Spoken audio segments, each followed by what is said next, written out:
Welcome. If you're looking to free up some space or simply want to tidy up your Dropbox on your mobile device, deleting a photo is straightforward and quick with the updated Dropbox app. Here's exactly how to do it step by step. First, open the Dropbox app on your phone. Once you're inside, look at the bottom of your screen and tap the Files tab. This section shows you all your files and folders organized neatly. Next, scroll through your files to find the photo you want to delete.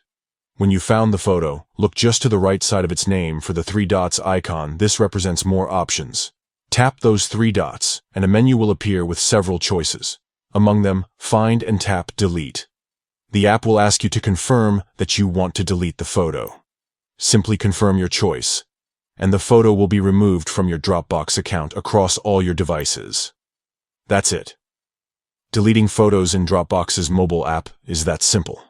Remember, once deleted, the photo will be moved to your Dropbox trash folder and can be restored within 30 days if you change your mind. After that period, it will be permanently deleted. So whenever you need to clean up your space or manage your files easily, just follow these steps and keep your Dropbox organized effortlessly. Thanks for watching.